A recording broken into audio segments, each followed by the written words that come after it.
This week, after marrying at just 19 years old, Chris and his young bride divorced after just 12 years.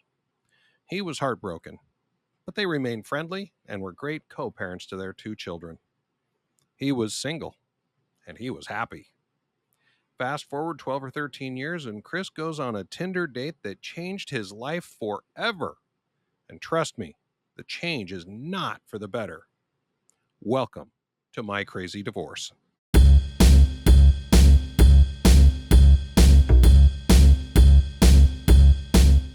I'm a failure as a husband. I'm a failure as a man. It's just, I'm beautiful and I'm bright and I deserve better. It's a great day, I'm feeling good. Oh, the possibilities of what I could, do with the world at my fingertips. My imagination brings a smile up to my lips. Oh. Hey everyone, and welcome back to My Crazy Divorce. I'm your host, Tom Milligan. So, I was just looking through the back catalog of episodes and couldn't help but notice that we've had a lot more women than we've had men on this show. Is that because only women have crazy divorce stories? I doubt that very much. I'm sure there are plenty of men out there with equally crazy stories. They're just not that into sharing. Look, I don't care about your gender at all. So if you have a crazy divorce story, I'd really love to hear it. So please visit mycrazydivorce.com and click on the Apply to be a Guest button. It only takes a minute to apply. Today's guest is one of those men who's chosen to share his story. And I'll tell you what, if you've come hoping to hear a crazy story, this story will not disappoint. But before we get to the interview, always remember that I'm not an attorney or a therapist, so nothing on this show should ever be mistaken as legal or therapeutic advice. Please seek out an actual professional if you need that type of support. Okay, if you're ready, let's get this show started. Chris, thank you so much for being here. I'm excited to hear this story today. Good. And so am I. Thank you for having me. All right.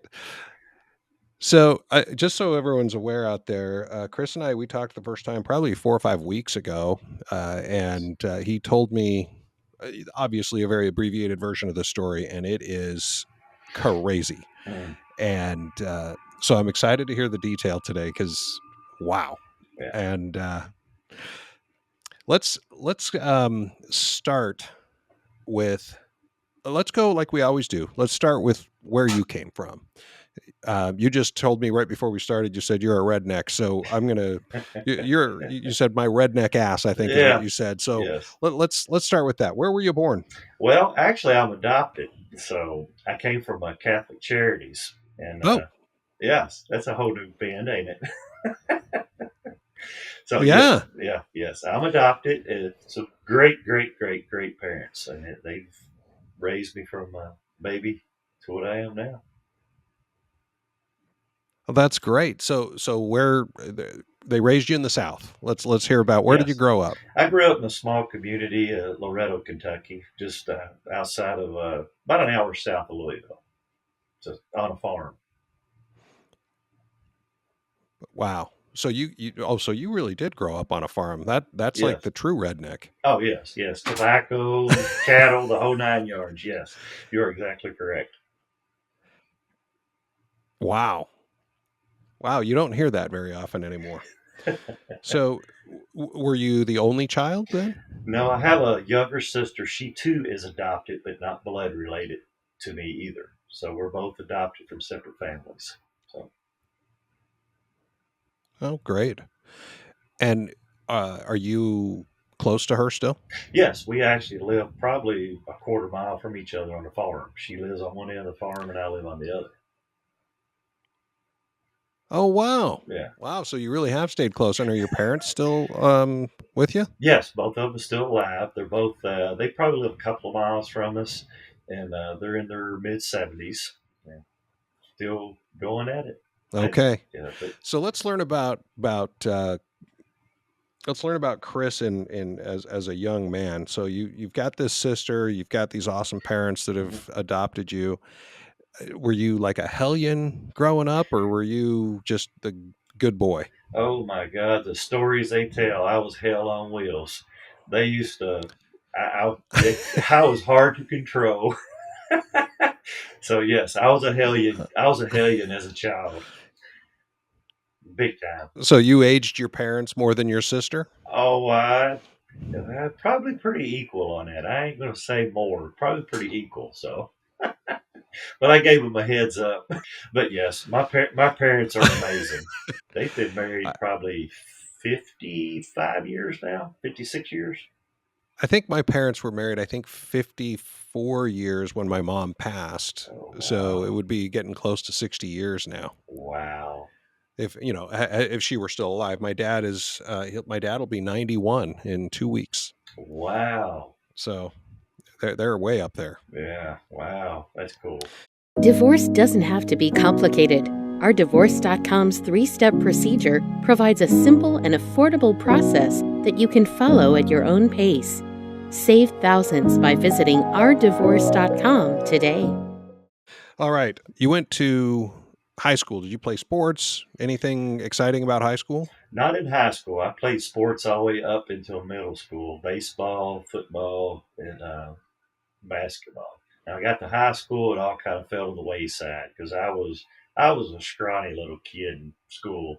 And of course, you look at me now, I'm not that. I'm by far that. So I was such a small kid. I probably didn't weigh a buck 40, a buck 50 when I was in school. Really? Yeah, Yeah, that's a small kid. yeah. I'm 6'2" now, 240 in school. I don't know, 6 foot and probably 150 pounds. I was a real small fella. So you weren't doing sports, did you? I mean, was it just all the girls that were just all over you? Is that what kept you Oh, from sports, or was it really just you were too small? no, I didn't care for the sports when I got to high school. It was time in a small county school to where a lot of racial tension came into play, and it was a different world for me then. So in a small town, and I was real reserved. I didn't say a whole lot. I only had a small group of friends, maybe 3 or 4 people I spoke to, and that was it. Well, talk to me for a second about that racial tension. I mean, Hmm. this is, we've had people of various races on the show, but that's literally the first time anybody's used the term racial tension, especially talking about their childhood. So, how did that define you, and help us understand that? It was real to me.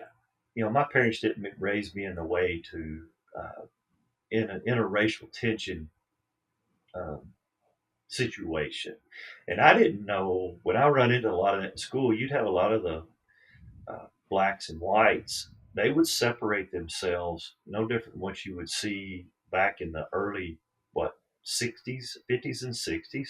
You'd see them, certain groups in this hallway, certain groups in this hallway, and they would come together every now and then and be ready to fight. I'm talking about, 30, 40 people. Just it was horrible. Of course, I'm clueless about it. I'm coming into high school.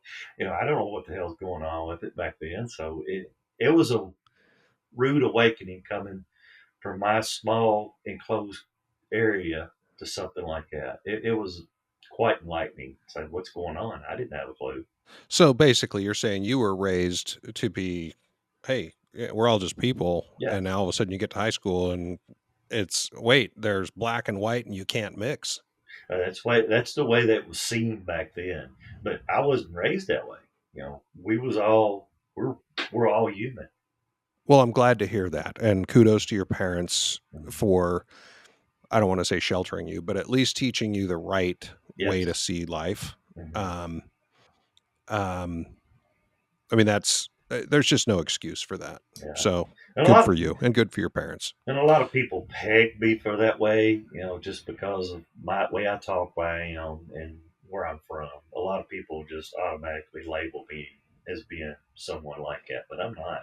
Well, you know what? Usually I was going to save this for the end, but since we've just had this conversation about not being a racist, Yes. um, let's talk about what you're doing tomorrow. No. And we're gonna have a wedding dress burning party since it's gonna be what has been our fourth anniversary. Okay, so tomorrow and you know, we're recording this on August 3rd. It's not going to come out until September. So by the time anybody hears this, this will be long past. But tomorrow, August 4th, would have been your fourth wedding anniversary Yes, from correct.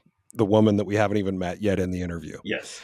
And so, everybody listening, make sure you go watch, go follow Chris on TikTok. His handle is at Chris 197150. Yes. So there's no spaces, there's no underscores or anything. It's just Chris 197150. Yes. And go take a look and watch the dress burning. Um, and by the way, the reason I bring that up now is because he very specifically is creating a platform from which to hang this dress, and he wanted to be very clear that it wasn't a cross, so Yes. no one could make it look like he was burning a cross. So Yes. I look forward to seeing that tomorrow. Tomorrow it's going to be live, but it'll also be posted so that you can watch it after the fact. Yes. All right. So with that out of the way, let me ask you this. Mhm. So the fact is, you know, you're not an old guy, but you're also not a 20-year-old something. So No. you just said that you were about to have your fourth anniversary here in 2022. Were you married before the wedding or the marriage we're about to talk about? Yes, I got actually married right out of college, and I was 19 years old, but I only went to a 1 year college. It was a trade school, so I was married at the age of Okay. at the age of 19 for 12 years, I think, and divorced in two. By the way, that's the year I got divorced Oh, really? too. Um, Wow. my first divorce was in 2002. So tell me this: do we need to know anything crazy about that divorce? No, actually, she and I and her husband, we, of course, me being a mechanic, I work on other vehicles. We have a great relationship. We talk all the time. Hell, he comes, hangs out down here when I'm working on his vehicles and stuff. So, it's, we get along better now than we ever have. Okay, to me that's also crazy. You Yeah. know, good for you, but that is a crazy part of it right there. Yeah. But, Okay, so you got married young, you stayed mhm, married for 10 or 11 years, mhm, get yes. divorced, Yes. then you're single for a long time until you got married again. Yeah. How long were you single? In and out of relationships up until 2015 is when I met my second future ex-wife, as we may call it. So I love that. I think we've already labeled her as Badge Bunny, so and that's what we're going to call her. So Okay, so you met your second ex-wife, yes, Badge Bunny. yes, Uh, yes, I'm sure we're gonna understand as the story goes on why we're calling her Badge Bunny. yes. Uh, so let's learn about Badge Bunny. So you met her in, what'd you just say, 15. 2015? Did you say? Yes, yes, that's correct. Before we figure out where you met her and how you met her, what do you know about her childhood? Well, I can tell you what I've been told, and of course, that's There you go. all related in relation to what I'm currently finding out as we move forward today. So, with her childhood, she grew up I within multiple homes. She was, her mom and her dad in and out of different houses in different parts of the Kentucky, let's say. And her mom, I think, been married 3 times, maybe four. I can't remember. Her mom's a wonderful person. Her stepdad's a wonderful person. I had nothing but kudos for them. They're great people. So she grew up all over in Yes, different places, it sounds like, in yes, Kentucky. And again, this is everything according to Badge Bunny. And let's just put that caveat out there that ab- from what I can gather from our short conversation, she's not too trustworthy. Um, no. so we don't know the truth necessarily, but Mm-mm. let's find out what she told you. Well, as far as I know, she had as far as her childhood, I want to say it was not a bad one because she seemed like she had a decent childhood, and she was, I don't even know how to describe it, to be honest with you, because with everything that's taking place now, it's kind of convoluted what she has told me in the past. She grew up in a home. She had two brothers and a sister, and one of her brothers died at a very young age from, I think, leukemia, and then her other brother just recently died in 2020 from cancer. And she still has a biological sister that's living, and she I guess a typical childhood in and out of different schools, because whenever you move from one county to the other, you would be in a different school every time. So, I can't tell you how that plays on a person, because I always went to one school in one county until I graduated. I was public school system. So, Yeah, some of us, it's interesting because one of our guests from a few weeks ago talked about moving from school to school, mhm. and I like you, I went to the same grade school from Yes, kindergarten through sixth grade. Then I went to the same junior high with all my friends, and then to the yes, same high school. My parents didn't move a single time hmm, from the time I was 4. They still own the house. yes, Uh, so 50 years they've owned the same home, yes, and uh, uh, people that have to move from place to place. I understand it's tough, but I can't empathize because I didn't have to do it. yes. So, That's the same with me. I can't tell you how much of a role that played in their life, or any, because my parents still live in the same home that I grew up in. 2 miles away from where you are right now. So Yes, you're yes. you're just a homeboy right there. Yes, yes, you're correct. Was she married before she met you? Yes, she was married before she met me, and that relationship seemed like it was volatile. From what she would, of course, you only get one side of the story when you talk to someone like that. From her side and her perspective, it was volatile. So, and I mean not necessarily physical, just mentally volatile. They seem like they was always fighting, arguing, or something of the magnitude. Well, to be fair, this entire show is always one-sided, Yes. and I've often invited Hmm. other, the ex spouse. And by the way, Badge Bunny, if you're listening, feel free, come on the show. Happy to have you on here, with Amen. or without Chris. We'll, love to hear your side of this. Yes. Absolutely love to hear it. People say to me all the time that, when I tell the story about my ex-wife cheating on me twice, they say, well, you're only telling your side of it. Hmm. True, but which side of the story justifies her behavior? Hmm. uh, Tell me that side. Yes. What could she say that makes what she did okay? And Yes. there we go. Absolutely. And I think I don't know this story, but I think we're about to hear a similar thing here. Hmm. So, did she have kids when you met her? Well, at that particular time, I only knew of one child, and that's it. And he, of course, he was a teenager when we first met in 2015. So that was the only child I was Okay. aware of. And as we progress, we'll build on that. Okay. Now, did you have kids from your first marriage? Yes, I got two kids. One's now 29, and the other one's 26. No, 20, 25. Yeah, 25. 25 and 29. How old are you? I just turned 51. Yeah, I just turned 51. I was born in 71. Is that right? Yes, that would be right. Yeah. Okay. Yeah. I guess I need to start accepting the fact that people my age have 30-year-old children, because it just seems like you're supposed to be 100 by the time you have that. You said that your parents adopted you through Catholic uh, Charities. charities, or Yes. so. Did you grow up Catholic?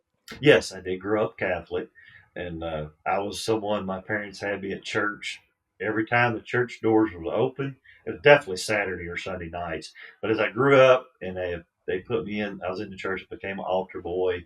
I was in the church all the time, so constantly. How about now? No, no, No. No. not like I probably should be, but I'm not. No, So you're just not a religious person, but you're not an atheist either. no, you're correct. You're correct. I think we've now established kind of who the players are. We've got Chris, who's divorced and has been divorced for 12, 13 years, Hmm. getting along with his ex. We've got Badge Bunny, who is divorced and has one child Mm. at this point that we know of. How did you meet? We met online at the infamous Tinder. Oh, this is a Tinder date. I didn't know that. This is great. Yes. And this is great. And to my knowledge, I think this is our first Oh, online marriage or online date resulting in a marriage. Woo, let's go. All right. So wow. you meet on Tinder. So we're swiping Uh-huh. and off we go. Yes, exactly. And just out of Mhm. curiosity, so this was 2015. Yes. I'm going to put you on the spot here. In Mhm. 2015, Tinder was more of a hookup site, not a dating site. Yes. So be honest with us there, Chris. I knew it was a You were hookup. there to hook up? Yeah, I knew it was a hookup site. And she claims she didn't know. But if I can remember correctly, when I first got on that site, I almost swear I remember seeing it saying something about it being a hookup site. I don't know. I didn't see Tinder until 2019 when my ex was leaving. So that's the first time I ever saw Tinder. So in 2019 it didn't say hookup site, but I can't say anything about 2015. Yeah, I can't remember, but it was obvious to me when I got on it that that's what it was. I didn't expect a lot out of it. Little did I know I expect to get married off of it. Yeah. Well, so you swiped on each other or however that somehow you get connected. Did you Mhm. text for a while or was it pretty quick that you met? It seems to me like we met within maybe a couple of days of talking to each other, or maybe sooner. It may have been that S- a day or two within a meeting online. Really? Yeah. So you guys meet online and within say 72 hours you're meeting face to face. Yes, yes, we're meeting face to face and chit chatting. Now, of course, I don't care to text and back and forth forever. Shit or get off the pot. Yeah. Yeah, there because you can text all day long, and I Mhm, joke around with my friends here. You've got text chemistry, mhm, then it generally turns into a phone call, and then you got phone chemistry. mhm. They mean nothing. Yeah. None of those mean anything. It's in person chemistry, Yes. Absolutely. and I mean, sure, it's nice to have the text and phone chemistry, but Mhm. it doesn't make any. It means dick. Yes. It means absolutely nothing. So, Absolutely. all right, so you guys meet. What Mhm. was your first date? Well, we actually met at a gas station. Just kind of a mutual place. a, a mutual place, and then I guess a safe haven for her being a woman. And then I would assume there was probably someone there that was watching us. Would be my guess. That just a wild guess. And then after we met there, we went and had dinner, and everything progressed from that point on. So, And so the same night or the same day at the gas station. yes, Okay. yes. Um, I was trying to picture how this whole thing worked. It was like I'm at pump number 9. Um, Well, it was a little hard not to find me. I still had my Harley back then, so I was riding it back and forth. I was back and forth work, so I was on my Harley. So it was a little hard not to. It's not too many of them. so you guys meet at the gas station. Hmm. She's got someone watching you probably to make sure you're not a serial killer. Yeah. She gave somebody the thumbs up or go okay signal, and so you go off to dinner. Hmm. You start dating. Hmm. Was it love at first sight for you? For me, yes, it was. She's a beautiful woman, and I thought the same. And I was like, this this could be the one. Of course, you don't know that right off the bat, but yeah, it was fun. Starting out, it was fun, like any other thing. We chit chatted, got along good, and had a good time together. Well, answer me this. In Hmm. the 12 or 13 years that you'd been divorced, Hmm. um, What was your dating like? Were you like a once a week guy, once a month? How often did you date prior to meeting Badge Bunny? Uh, well, I've had a couple serious ones in between there. We was together for a year or two, and it was just kind of more so grew apart than we did anything. So I was no serial dater. Well, I don't think I was anyway. So Right. yeah, But were you fairly active dating though? I mean, yes, once a month, is that safe to say? yeah. Well, there was a time I didn't date for a while. It was probably several months I wouldn't date because I was just like done with it. I just wanted to build Yeah. myself, be myself. Yeah. I'm currently in a I'm done situation. So Yes, uh it is taxing yes. sometimes to even think about going out. I And it's not agree. about the money. hmm And you know what? For me, it's not even about the emotion. It's just the effort. And I just if I find somebody I want to be with, she's worth the effort. But getting to that point is just a pain in the ass. Yes, I agree with you. It's one of those things to where you walk softly for a long time because you're walking on eggshells. You don't know which eggshell's going to burst, and you're like, ah, shit.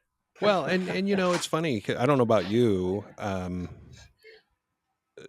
mean, my situation. I was married to two different women for basically 28 years. I didn't spend a lot of time single between the two. I don't know how to be single, and so I'm kind of enjoying learning how to be single. hmm I prefer to be with a partner, hmm but I want to make sure it's a partner, not a security blanket. Yes, exactly. And the thing with me, I think I may have been single too long because I became Right. too independent. Some people say that Hmm. you can be single too long because you get become set in your ways. Well, yeah. If you're going to ride a Fat Boy Harley, you don't have a desire to have a woman on the back, man. You got to get an old man bike to get. Yes, there you go. So you Okay. guys go out a couple times. You Mhm. think she's love at first sight, but you're also cautious because you've been through this before. Tell us about the courtship. Just walk us all the way up. It wasn't long after we met. We was already talking about moving in with each other. Maybe less than a month, maybe 2 months. Within 2 months, she was moving in with me because I had my own place, my own house. Everything was I had everything on my own. And of course, she was freshly out of a divorce and she just had got her own apartment and everything else. So she really hadn't settled in her own apartment. So Yeah. you've been divorced for 12 or 13 Yeah. years. She's been divorced for how long? It was still fresh. I want to say maybe 6 months or less. Oh, wow. Yeah. Okay, yeah, that throws a twist into the story. I didn't know that. Yeah. Um, Maybe, okay, maybe so that. she just gotten divorced. She's just getting into an apartment. You guys meet, and so less than 60 days later, she's leaving that apartment, moving in with you. Yes. It was somewhere in that time frame, 60, 90 days. I can't remember the exact, but yes. Wow. And let's keep in mind here, these are not two 22-year-old kids. No. You're at that point like 45. And how Uh, old was she? she would, I guess she would have been 40. I guess she would have been 40. Yeah, 40, 41. Because she's about four Okay. years younger than me. Yeah. Okay. So we're not talking about two little kids. We're Uh-uh. talking about seasoned adults. We're moving right in, baby. As seasoned adults, use that word mildly. Well, I don't want to say adults who should know better. How's that? There you, I was trying to be nice, Chris. seasoned adults. I like it. So you But yes. 60 days in, you're moving in. Okay, keep going with the story. Okay. So we're moving in with each other, getting ourselves settled, and uh, I think we're doing great. I'm driving back and forth work. I live an hour from work. And then at this point in time, when she Huh. moves in with me, that puts her at living an hour from work. So we're both commuting back and forth. Of course, I'm not going to live in the city. I'm not a city guy whatsoever. I'm gonna stay out here where I'm at. And she was loving it at first, out here in the middle of nowhere, didn't have to worry about no crime, no neighbors, no nothing. So, we lived together. I thought things were going great. So, and then, and the funny part about it is, I paid off her divorce lawyer, her first divorce lawyer. I paid that off. Yes. Her first divorce lawyer. There's got to be a story there too. What do you mean by her first divorce lawyer? Well, from her first husband. I mean, of course, I'm obviously the second one, so that's behind her now. Right. So, Oh, but yeah, okay. yeah, I'm using it in the past. So you paid off her attorney. Yes, exactly. Paid that off. That should have been a red flag for me, but anyhow, and my dumb ass did not. It just went right toward it. But anyhow, paid that off, and we continued on, and we done good. And it was probably 2017 that I asked her to. We had talked about marriage, and I'd asked her to marry me. And her first marriage was one of the justice of the peace. So she wanted a real wedding with a wedding dress and the whole 9 yards. And I'm like, okay, I'm good with that, because my first wedding was the whole 9 yards. I mean, it was in a Catholic church. So just go figure what that imagined was. I mean, the full blown wedding, the dinner rehearsal, everything. So we had that for her. I ain't gonna say I gave that to her, because we planned that together and done it for her, because that's what she wanted. Me, I've been happy with the justice of the peace at this point in my life. So let me ask you this, and I don't generally ask this question, but I'm genuinely curious here. You're 44, 45. You're probably 45, 46, or 47 in 2017, give or take, right? Yes. Why did you want to get married? Why not just stay living together? What was the motivation? She had mentioned the whole wedding thing, about she wanted a real wedding with a real wedding dress, and wanted the whole shebang. I was content with just living together, but she kept dropping the hints, and I said, well, I loved her. I respected her, and I thought the world of her. So I said, I ought to do this. And I did. So, I proposed to her, and she said yes. And then, of course, from there, it was game on. So, and I'm not blaming Badge Bunny for your marriage, but let's just say you were okay with the way things were, but you knew she wasn't. So yes. You made changes to accommodate her wants. Yes, and I was okay with that. It's a small token, and I was okay with that. Let's talk about. So you've been living together for a year and a half ish, give or take, before you asked her to marry you, right? Yes, that's correct. And everything was going along. She's dropping hints along the way. Was there a cool engagement story that we should hear? Not really. I mean, I did get down on one knee and ask her to marry me. I mean, that was it. I mean, nothing outside of the normal. Okay. It wasn't like at pump number 9 at the gas station where you met her. No, but that thought was in my head when I done it, though. So yes, that thought was in my head. It's either at the pump number 9 or at the subway sandwich shop in the gas station. Okay, so you get down on one knee, you say, "Will you marry me?" Yes. Did you just get married right away? No. Was it? How long were you engaged? Was probably engaged maybe 8 months, 9 months, somewhere around in there. I can't remember exact times and dates, to get everything planned out, because she was all excited about she wanted it a certain way. And of course, me being a typical guy, I really didn't care. So my dad I have 4 older brothers, so there are 5 boys in the family. My dad always said, boys, the 2 most important words you'll ever learn are yes, dear. Yep. And I agree. And that's true. And by the way, one of my brothers was very wise one day, and he said, I agree with Dad on that, as long as you marry someone who doesn't take advantage of it. Yes, you're right. And I think both statements are true. Yes. My dad is right, and my brother was right. Absolutely. Absolutely. Divorce doesn't have to be complicated. Our Divorce.com's 3-step procedure provides a simple and affordable process that you can follow at your own pace. Save thousands by visiting ourdivorce.com today. 8 months into it, so we're now somewhere in 2018, I assume. Is that when you Yes. got married? Yes, August 4th. Oh, yes, it would be, because Yeah. tomorrow's your Yes, tomorrow, August 4th, 2018. yes, that is correct. It's the first time I've ever known someone's wedding day. That's That's funny. great. So 4 years ago tomorrow, Mhm. you guys walked down the aisle. Was it at a Catholic church again, or tell us about the wedding? Was it awesome? And we was buried at uh, a lodge. Her stepdad was a member of a lodge, a local lodge. So we set up everything in that lodge. It wasn't at a church. We had a deacon marry us, I guess is what you want to call him. He came and married us. That she had known. He was a friend of the family for years, and he came in and married us. But it wasn't at a church. At some sort of a lodge, did you have to wear funny hats or anything, like a fez? Or No, but I did ask that question. great minds think alike Yes, here, Chris. exactly.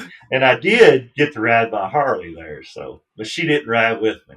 I'm still disappointed over that. Yeah, that would have added. Yeah.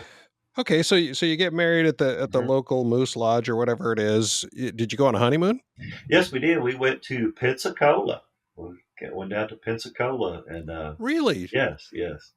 Went there for a honeymoon, and I still like Pensacola. My daughter and her son ended up moving there. I moved them back. Now they're in Daytona. So I've been in and out of Florida quite a bit. So I'll tell you, I moved to Panama City Beach in November of 21. Mhm. So like 9 months ago. I've still never made it to Pensacola. Wow. I've just, I've stayed pretty close to home. I mean, I live right across the street from the beach, so I Mhm. don't need to go anywhere. I walk across the street to the water, and it's the most beautiful beach in the world. So why would I go anywhere else? I'm jealous. So, well, we need mechanics here too. Uh, So you could yeah, move. I've got I'm just saying. I've got a few friends that live in Panama City Beach. Really? See if they want to come to guys' night out. Well, okay, so you're married. Hmm. And this is a part of the story that it's funny to watch this, and I don't know which arc this is going to take, but it's either starts out great, gets a little better, and then goes to shit, or it starts out bad and just gets worse. So you guys are married, you're back from your honeymoon. Hmm. Which story are we going to hear? It was great, and it was probably, and I don't know if you're ready for this part yet, but it was great. We got along. We was doing our thing, and somewhere around June or July, I want to say I have to look back the dates. June or July of 2019, she would leave the house and say she was going to visit with a friend of hers. Okay, I never gave it a thought, done my own thing, and then I got to, I don't know, just a little birdie in the back of my mind says, just because we had location sharing on our iPhones, we could see where each other was all the time. So I just so happened to look in Sure. and see where she would be. Well, that was just in the middle of this parking lot of this mall. That's where she was. There was nothing around her. I didn't call her up and say, where the hell are you at or nothing like that. I just let it be. And I would just slowly question, say, hey, what y'all do, what you get into type thing, and let lying dogs rest. And I was like, okay. Then she went to the point when she'd leave the house, and she was fixing herself up when she'd leave here. And I'm talking about makeup, hair, the whole 9 yards, okay? Then she got to where she was turning off her location services as she went out the driveway. That's not suspicious at all. No, not suspicious at all. That's what gave me the what the fuck moment. So, I didn't know I was doing it. No, just play. Oh yeah. Yeah, yeah, yeah. Uh-huh. Whatever. What the fuck ever. So, and then I would question that. And of course, she would be, me being a mechanic, I'm probably busier at home than I am at work. But anyway, I would stay busy at home quite a bit. And then, we would get to be doing our thing. And I noticed that she would be on the phone all the time, constantly texting somebody. And the typical little smirk or the smile you get when they're texting someone type deal. You just look Yeah. at it and it's like, what in the fuck? So I started questioning things. And then she says, early on, one of her comments to me, and I had to back up a little bit. This is before we got married. She said, I consider cheating, whether it's physical or mental. And I'm like, hell yeah, I'm good with that. Hmm. I like that statement. So, Yeah. So she said all the right stuff. yes, yes, yes, absolutely. And then as we progress, she's doing all these little things. Like she would leave. I mean, it wouldn't happen all the time. Maybe once every month or two, or some shit like that. And then what was it? That was 19, and those little things went on all the way up until December of 2020 when she left me the first time. And when she left the first time, she never said a word to me. Only way I knew she was leaving is she withdrew half the bank account. I seen it come off across my phone. She depleted half the bank account. Okay, so wait, before we get to that, because that's got to be kind of so if I can recap here. Mhm. So starting around June or July of 2019, so you've been married for 10, 11 months. Yes, that's Is correct. the first time she's gone out and you've thought about checking up. Yes. And that's when you looked at your phone the first time. Yes, that's correct. But then she does it every few weeks or so.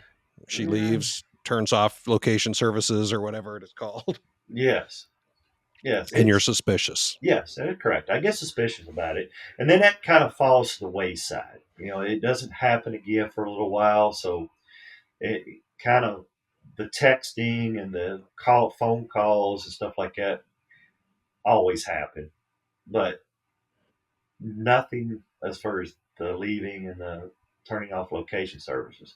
And then somewhere around mid 2020, that started up again. I'd have to look back through my records because I went back and I would always take a screenshot. You keep it in the back of your Nice. mind. you keep it in the back of your mind, Mhm. but you don't want to force it and be that asshole. So, Yep. and I've got several screenshots, several photos of things of phone records and things like that I have. And, It's interesting that you should say that. It's really fascinating that you say that because when my ex cheated on me and I caught her in February of 2017 is when I found out about it, I forgave her, Mhm. but that didn't mean that the trust was there. Mhm. And so we were going to counseling and therapy and trying to rebuild the trust. And she was promising all this stuff. And 2 years later is when the emotional affair with a different guy began. Mhm. And I noticed it right away, but I didn't want to be an asshole. Mhm. I didn't want to be that guy who said, oh, well, you can't have a guy friend. Yes. I wanted to show that I trusted her. Mhm. That is a tightrope that's really hard to walk Absolutely. because I didn't want to be that guy. But guess what? I should have been that guy. Yep. Exactly. Because it was a full-blown emotional affair, and it's too late by the time you figure it out. Mhm. You're an asshole either way. Whether it's real or not, you're the asshole. Mhm. Yes, I totally agree with So you. And go ahead. no, you go right ahead. You're telling the story. So again, starting somewhere around 2019, all the whole turning off the location services At this point in time, she started doing hair extensions quite often, started doing nails. Uh, the whole, I'm going to call it the bougie shit. I'm not a bougie kind of guy. So she would always do that. She at that point in time, I became really suspicious with things, and I did not want nothing to do with her physically at this point. Something in me just turned off, and Hmm. looking back at it now, I know why it turned off because she was seeing somebody at that point in time. Because that's what led up to her leaving me in December 20. Okay, so all right, so you've been married now for 2 years and 4 months in December of 2020, Yes. um, and she's had who knows Yeah. at this point how many meetings Yes. should we call them that? Exactly. Um, we just don't know. Hmm. So, all right, December of 2020, Hmm. she leaves, and you find out she's left because she wiped out half your bank account. Yes. I'm at work. And I get this alert on my phone that so much money has been withdrawn. So, needless to say, I'm saying, what the fuck? Where's the money at? She goes, half of it's mine, half of it's mine. I'm leaving you. I'm moving out. That's how I found out. Was there any fighting or anything led up to this, or is it just the simmering anger and betrayal going on? It was just a simmering anger and betrayal. There was no fighting. I've never fought. I'm not one that's gonna scream, yell, and fuss and cuss, even though I probably should have, but I did not. It's just the subtleness of her doing what she was doing in the background that was building against me, making me resentful toward her, and like, what's going on? Why are you acting like this? What are you doing? And why are you ignoring me? And stuff like that. I hate to say, but standard conversations when one party's having an affair. I get that text message, and then I look in on my cameras I have here in my house, and I see her and some of her family moving things out. I'm like, okay, that's fine. I'm good with that. And then she gets her own place, gets everything going, and I'm still trying to put the pieces together in my mind. What the hell's going on? And then she starts posting these things on Facebook, like of this dog that she's got, and then that she's has with her. And at this point in time, she and I start conversing again. There was probably 2 or 3 weeks we didn't talk to each other. So we start talking again. And I just say, whose dog? Ask her about the dog. She said, oh, it's a friend of the apartment owners. It's their dog. I said, well, okay, that's cool. And then for whatever God's reason, one of her friends pop up on her Facebook profile with the same dog. I said, that can't be coincidence. Male friend at that. So I was like, well, that's interesting. I said, that dog looks like the dog you've been keeping. So at that point in time, I said, well, she's been seeing someone. Well, I look back. Well, when she showed up here to get her things on her final move in January of 2021, she was wearing some other guy's shirt that said, yeah. And I'm sitting in here. I said, well, that's fucking ballsy. But anyway, I let it go because she's moving out and got her own thing. So we continue to talk, and I become numb. I was an emotional wreck. Okay, I ain't gonna lie to that. I was an emotional wreck. Sure. It took its toll on me because I did not expect it. I figured, when she told me she considered cheating emotional or physical, I didn't think I would have no worry with that. My mind was elsewhere. But when things like that started popping up, it took its emotional toll on me. So we continued to talk. back and forth. And I don't know if something happened with her and him because she got to where she was talking to me a lot more.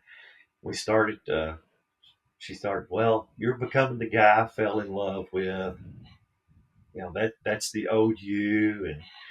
And I said, well, I'm going to see a therapist. Yeah. I said, well, I'm going to see a therapist. And I said, would you be interested in doing therapy with me? And she goes, no, I'm not going to do that. She goes, I've had therapy in the past. It don't work, and it's not for me. And I'm like, okay, then. I'm perfect. I don't need to be fixed. It's all you, Chris. Exactly. So I went through them, and the therapist, he said, you're fine. He goes, nothing for you to be concerned about. So, and by the end, she and I was talking about getting together again. We start seeing each other. We start going out doing things. And then by, I don't know, it's January, February, March. By March, mid to late March and early April, she started moving things back in, started staying with me. Started coming back here to my home. And we got back together again. Now, you weren't divorced. No, we was not divorced. We were just separated. Okay. So I got to back up and ask a couple of questions about Okay. this. Okay. I'm not going to ask how much money was in the bank account, but let's just say a round number. Let's say there was $10,000 in the bank account, just to keep the numbers easy. Okay. So you're at work, you get notified that she's taking $5,000. Mhm. You've only been married for 2 years. Mhm. How much of that 10,000 was in it from you versus from her? Probably the majority of it was from me. And we haven't gotten to this point yet to where I'm going to drill down on a few other things. But I don't try to, I try not to let money play a huge part in things, but it got the best of me with this marriage because of where things are getting ready to go. So she took half of that out. And she goes, well, I need it for my apartment. I need it for furniture. I need it for this, need it for that. And I always keep cash here in a safe, regardless. I don't keep everything in the bank. It's just one of those redneck ways of thinking, I reckon. I don't know. But so, anyhow, that part, yes, it did wreak havoc on me, but we're going to back up to October 2019 because this is where January of 2020 is going to play effect. Is it October 19? No. Get my date straight. No, January 2021. This is 22. Okay. Got to get my year straight. But anyway, October 2019, she starts this thing wanting a brand new car. I'm like, no, we don't need a brand new car. I said, you just bought a car 8-9 months ago. What brand new is it used? Well, shit like it. But she wanted a brand new car. And of course, I'm saying no. She goes and does it on her own. Picks the car out that she wants. I'm with her, but I'm not co-signing on the loan or anything. So she gets the new car, and of course, at that point in time, it pisses me off that she disrespected me in the point where I wanted us to be financially in our older age. Okay, as we age, I don't want to have to want for anything. So she gets the car. We continue on down the road with it, and then I'm going to fast forward back to 2021, and this is going to be another red flag. January 25th of 2021, she says she wants to trade the car in. Okay. Which she just had for a year-ish? Yeah, year-ish. Brand new, not even 16, 17,000 miles on this car. It's brand new. So she goes looking at cars. Well, she finds one at the dealership, and now, at this point in time, we're not back together. We're still separated, living apart, and all this and that. And she finds this 2021 Nissan Maxima Platinum, a $45,000 car that she wants. I was like, I'm still not, I'm still not on board with it. And the salesman, I'm still not on the car loan at this time. So the salesman is talking to her. He said, if you could put 3,000 down, we could get you in this car. And she's all giddy about it. I said, well, I guess, I've got the cash. And I'm like, I'll do this. I gave her the 3,000 to put down on it. She goes, oh my God, I love you for life type deal. If you do this for me, type deal. That was the biggest red flag. And I walked right past that son of a bitch. Like it wasn't even waving at me. Over a damn car. We are so stupid. Oh, I agree. I know I am. I know for a fact I am. So, but yeah. Wow. So she gets that car. It's in her name only. So she drives that car. We're moving on through to 2021 at this point in time. We're going along in 2021, and the car payment's wreaking havoc on her because it's a pretty good car payment. And she says, well, I want to get rid of that car payment. Now I'm going to jump ahead a little bit. Now, as we're moving along, our distance between ourselves, I think, is growing greater, is what I'm seeing. And the text, the phone calls, and everything else from her is getting more and more. So as we move along, she's wanting to get out underneath that car. So at this point in time, she can't do it alone. She has to have me on it. So we go trade that in for a 2021 Nissan Rogue. I have to be on it. I'm still on it at this point in time, and she can't get me off of it because she ain't got the credit to get me off of it. But she's been ordered to by the judge. Of course, by now we're divorced, but I know I'm jumping around everywhere. I'm trying to put it all together. So, right. Yes. So, anyway, we trade that in, and she's driving that. And, of course, our distance, both physically and mentally, is growing apart from each other. We're no longer physical with each other. And, we're just more roommates, I guess what you want to say, than anything. If that, even if that, I wouldn't even give it that. Let's put the time frame in again here. So Okay. you've got this Nissan Rogue that she bought, and you helped her with that. Yes. At that point, you're what give or take? Where are we? March 21. At this point, we're into November of 21. Yes, we're into November of 21. So less than a year ago. Yes, from right now on the vehicles. Now there's more to add to this as I'm getting ready to go to. So I'm going to pause at November. All right. Pause at November 21 for the vehicles. So when she comes back, moves back in with me, she goes, I want to remodel the house, repaint it, new floors, new cabinet tops, make it ours. Because everything I had here was mine. I done myself.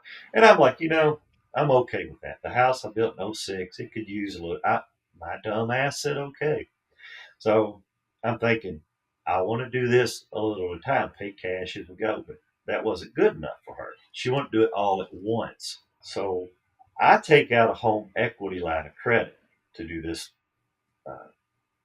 flooring, paint, countertops, tile backsplash, all this 9 yards.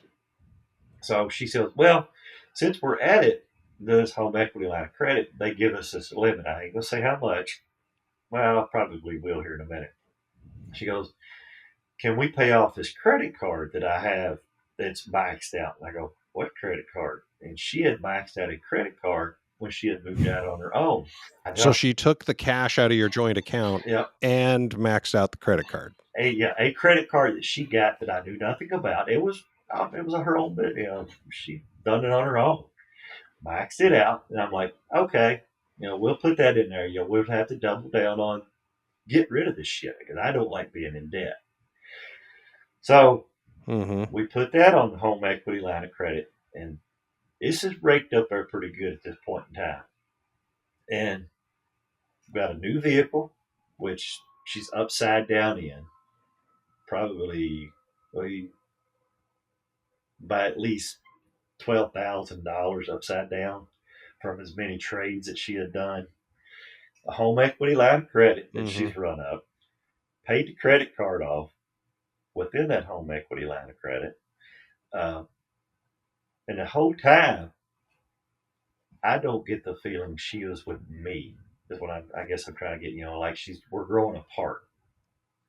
So, So, Chris, let me ask you a question. mm-hmm, I know you said that money, you try not to let the money stuff get to you, mm-hmm. and I respect that. Money is clearly a big part of this story. There's Yes, no question about that. yes, Um,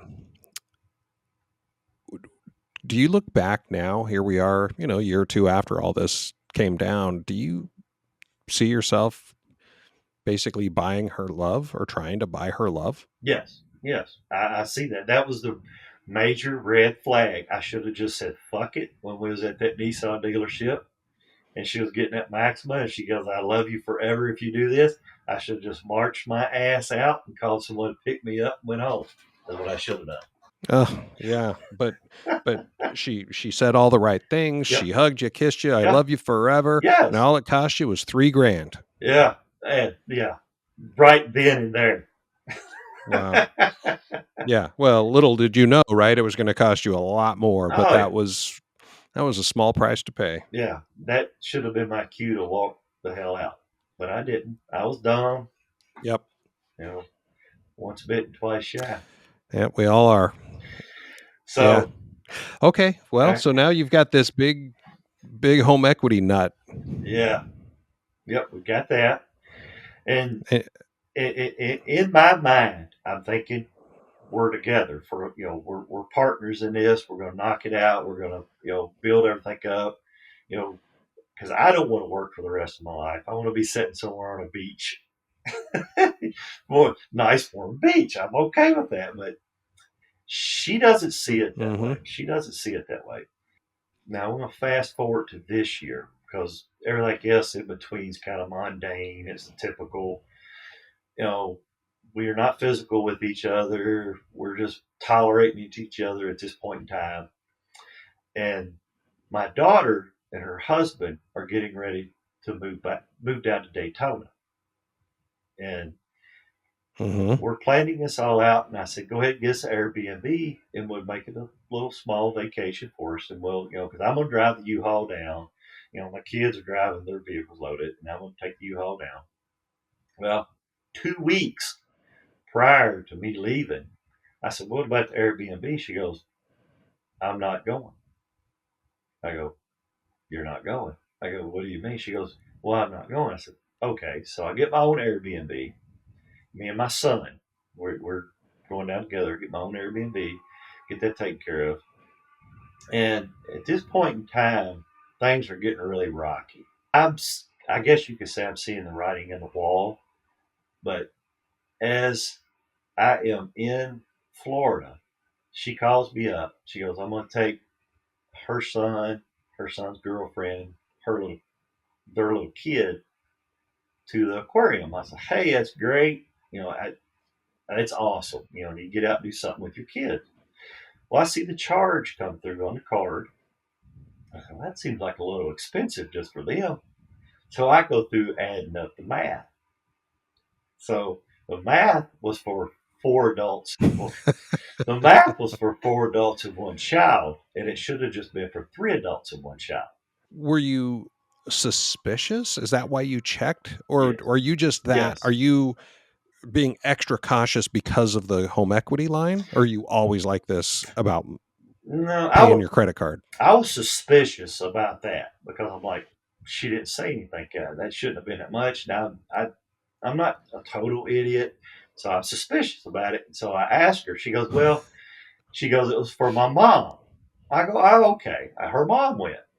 So at this point in time, I'm already at a point to where there was another incident. Things start adding up. There was another incident where a charge came through on our credit card to where she had breakfast probably about an hour and 15 minutes from where I live in this town.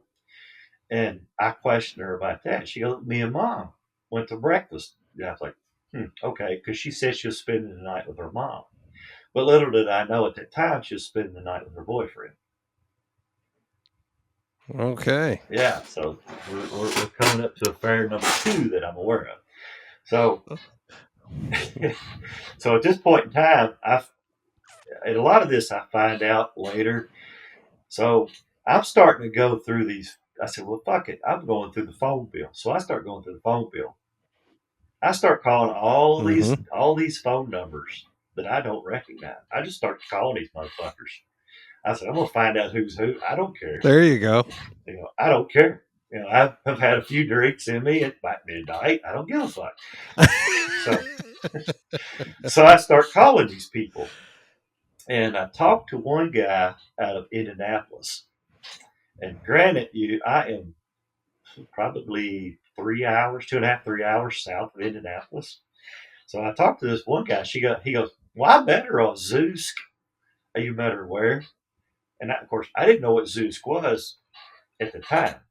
And he told me it's a dating website. So he sent me all her dating website information. So I signed up to Zoosk, found her on the dating website, and sent her all this. I said, what the fuck? And she, Oh, wow. yeah. So she's out there on another dating site. I'm sure that's sadly all too common. But Yeah. so she's out there meeting a guy, and so she met this guy from Indianapolis. It's not right. I mean, they No. were talking, and were they? No, he said he never met her. They was just chit chatting. There's one of these, like I told you, I was talking earlier. They was texting back and forth, and it's all different way. He said he never met her, and so he gave me all that information. And at that point in time, I kept calling phone numbers, and then finally, I hit a phone number that she was with, somebody she was with, because she started calling me.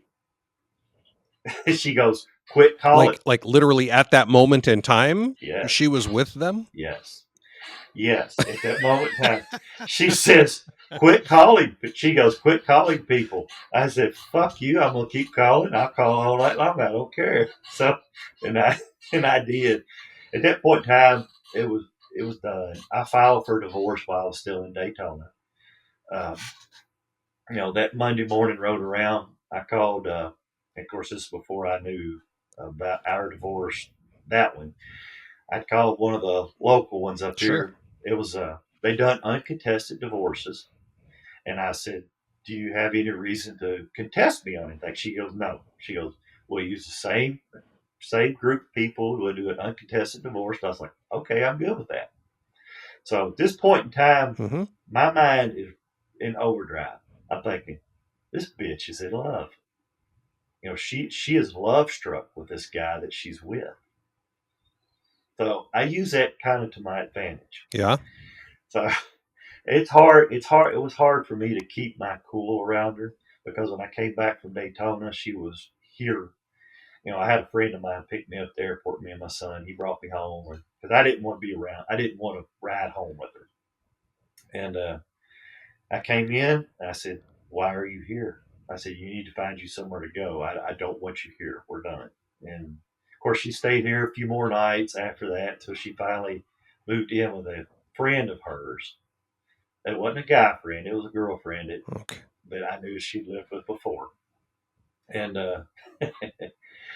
anyway, I filed the divorce, and then the attorney sent me the paperwork. It's probably 35 pages long of paperwork of everything legality wise.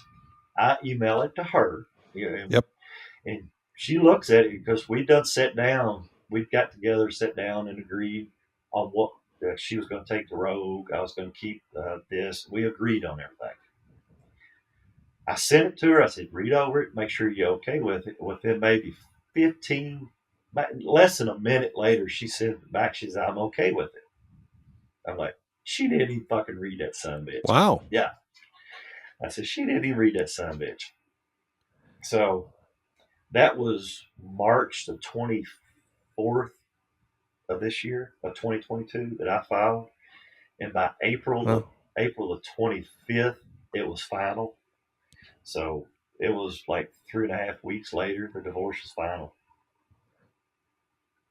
Wow. Yeah. So I'm definitely not a proponent of either party not reading it, Yeah. but for everyone listening, that's what an uncontested divorce can be. Mhm. Divorce does not have to take a year. It Mhm. doesn't have to cost tens of thousands of dollars. It Yeah. can cost a couple $100 and take 3.5 weeks. Yeah. Now, again, she probably should have taken 5 minutes to read it, Yeah. or an hour to read it, but still, even if she'd taken that hour, we could have had this whole thing over in 3.5 weeks. So the divorce was final, and she kept asking me, when's it going to be final? When are we, when's it over with? Where's it at? She was very persistent with it. And of course, that threw red flags up with me, saying she's love struck. She's got somebody else. She's ready to move in with them. She's ready to go. Mm-hmm.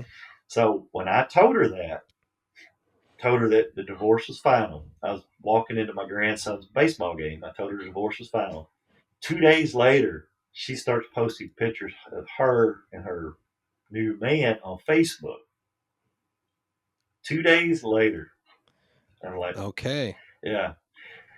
Said, well, that answers Why that. was she waiting? I don't know. Does Kentucky have some sort of adultery provision or something? I don't think so. And the reasoning behind the Badge Bunny title, if the viewers read into that, they may see that there may be something that I'm not unaware of. I don't think so.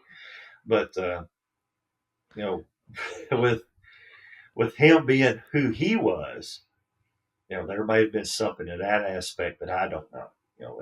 Maybe something behind the scenes that I don't know. Oh, so he may have been, don't post anything until your divorce is final. Yes, it may have been. Got it. On his side. Okay. I can't answer that question. So, and with her profile. By the way, let's go down that a little bit. Okay.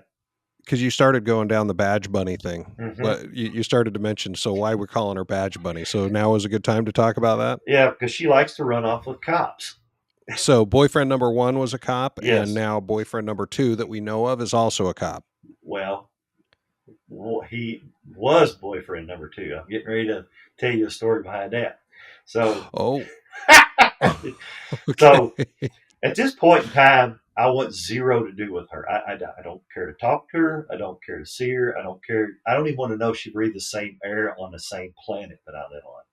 So by word, and of course everybody likes to talk shit. But anyway, supposedly she walks in on him and his ex-wife together.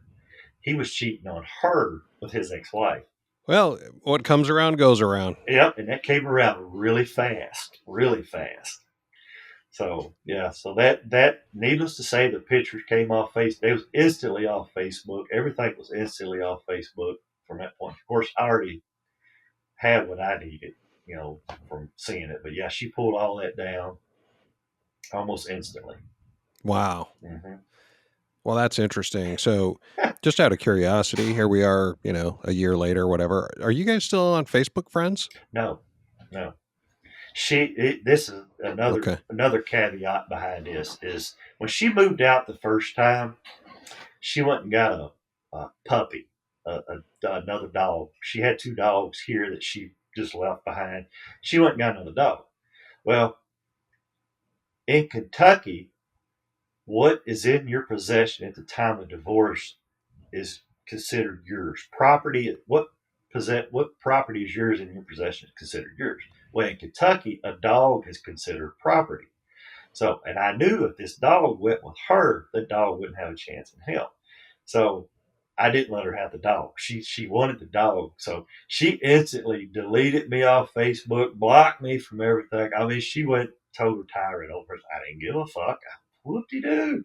So, but since then, since then she's requested to be my friend on Facebook and everything again. Of course, I don't want anything to do with it. I want zero. I don't even want to know she exists. Right.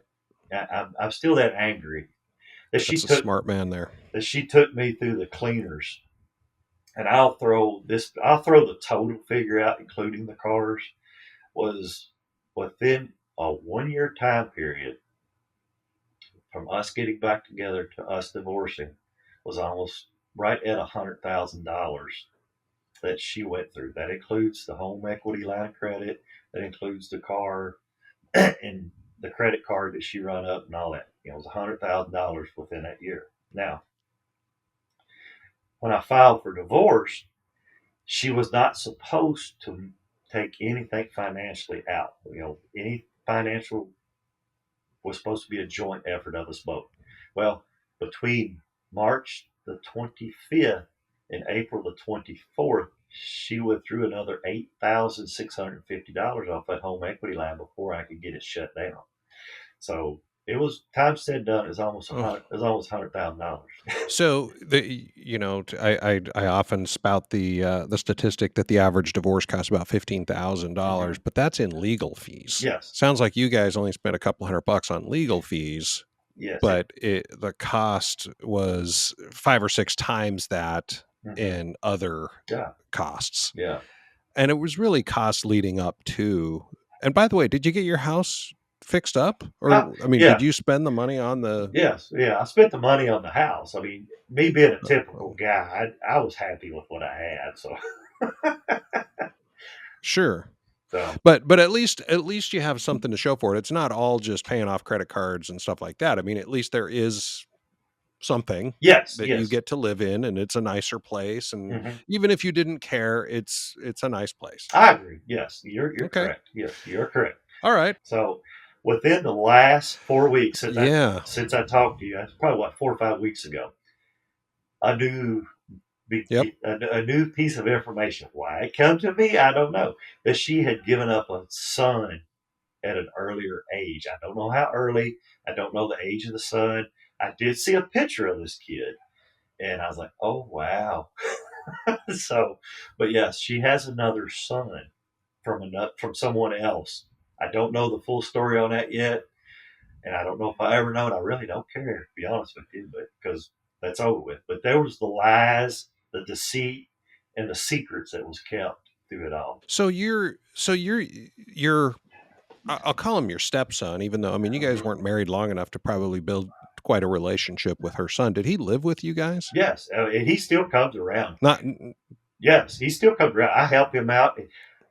His dad passed away in October 2020, and I love him like he's my own son. No different, stepson or not. If he needs something, he calls me up. I'll still be there for him. I thank the world of the boy. He's a good kid, and I'll do anything for him. Good for you. So back in February of 2017, my oldest boy, who's my stepson, was living on his own, and I find out about what turns out to be her first affair, or at least the first one that I know of. And I find out on a Friday night, and Saturday, literally the next day, it was a pretty rough day. But my stepson had planned on coming to see us, and he lived about an hour and a half north, and I hadn't seen him for a few months. And so the three of us are out to dinner.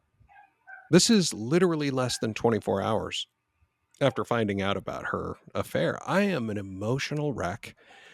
I'm putting on the best face that I can, but this is hard. Anybody who's been through it, you try to put on a brave face, but man, I was barely holding it in. Well, we're sitting there at dinner, and I'm sitting across from the two of them, and I just sat there looking at my stepson, and I have been his dad since he was 5 years old. And this wave of emotion just hit me that how dare her put my relationship with him at risk by sleeping with this other dude. And it was anger, it was sadness, it was betrayal, it was all of these emotions just welled up inside of me. And I started crying, and I didn't want him to see it because we had agreed we weren't going to tell the kids about this. But I got up and left the restaurant. Wow. I just went out in the car, and I texted her and I said, you guys finish your dinner. I'm out in the car. And, so we went back home. He got in his car and he drove away, and she never said a word. She never said, I'm so sorry about that. She never brought it up again. And I'm thinking, looking back, like you were saying, what'd you say? Your dumbass said okay. Yeah, My dumbass didn't say a thing. yeah, yeah. And I look back on that, and it's just there's a lot of emotions that goes into this stuff. So, It does. and when you have a stepkid, I'm glad. I I still have a great relationship with him, so I'm thankful for that. Yeah, that's awesome, and he and I do too. And I would do anything for him. He's a great kid. Yeah. So you've now been divorced since April. It's August, so we're talking about just 4 months, Mhm, less than 4 months that you've been officially divorced. mhm. What's happened other than finding out about another kid? Anything else happen that can add to the craziness of the story? Not yet, but I'm sure it's not over with because that there was something out of the blue. that was way out of Well, left field. I mean, and I don't go probing for this either. I don't go asking. It just sure. I'm like, what the fuck? Why now? Yeah. Hell, we're divorced. Well, I hope you'll keep us posted on. Yeah, exactly. Hmm. Let me ask you this: Hmm. so now that you're divorced, are you dating yet? Or are you giving it some time? Yes, yes, I have met someone. We're both walking softly on it. She's a great person. We're just talking to each other, helping each other through things. So. There you go. Good for you. Mhm. Yeah, take it slow, and if she starts wanting to move in 60 days, maybe that should be your first red flag. All right, now that you've Mhm. been through this, you're a twice divorced Mhm. 51-year-old man. Mhm. Um, you spent 12 or 13 years single Yes. between these marriages, so you've kind of lived all the different sides of marriage and divorce and single man Mhm. life and everything else. So you're a wise man now. Yeah. So, what advice would you share with our listeners You know, so that they don't fall into the same traps that you did? always trust your gut on things. If you have an intuition or think something's going on, question it. Don't be like my dumb ass. See the red flag waving at you, and just walk right past that son of a bitch. Just stop. Find out right then and there.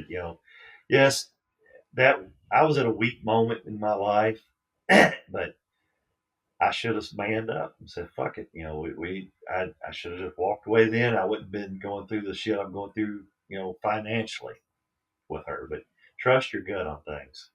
That's good advice. Um, it's ironic. I have a friend staying with me for a couple of weeks. He's been going through some tough times, and just Mhm. earlier today, um, I used that exact phrase. We were talking about something different, and I Yeah. said, your little head does its own thinking, Yes. but trust your gut. Yes. Trust your gut. I'll tell you what, Chris, like I said, I hope that you'll keep us posted if you find out anything more crazy, like she turns out that she used to be a nun or, Oh Lord. something like that. Just Yeah. keep, keep us posted on that. Obviously, you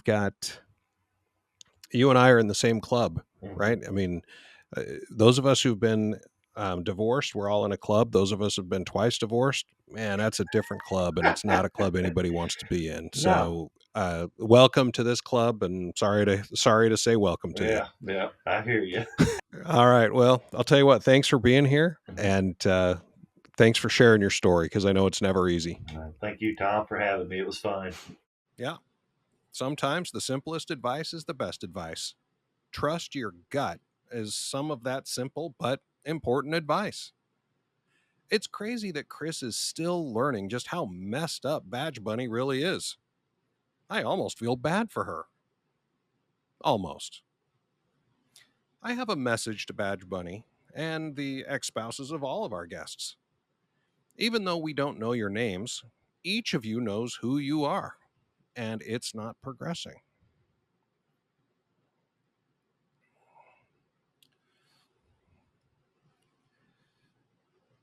Yeah, sometimes the simplest advice is the best advice.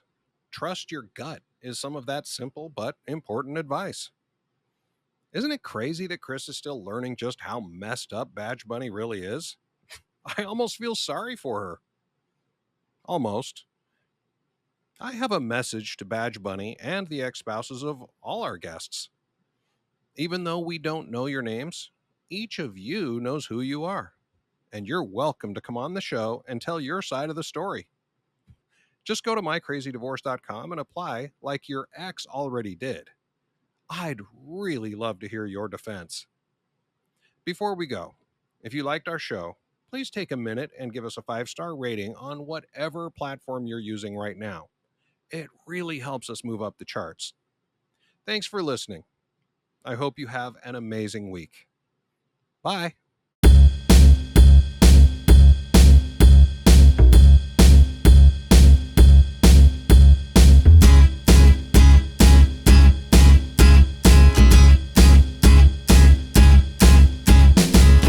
It's a great day, I'm feeling good. Oh, the possibilities of what I could do with the world at my fingertips. My imagination brings a smile up to my lips. Did you know you can get divorced without hiring an attorney? Let ourdivorce.com guide you through our 3-step process for a simple flat fee. Visit ourdivorce.com to learn more and get started today.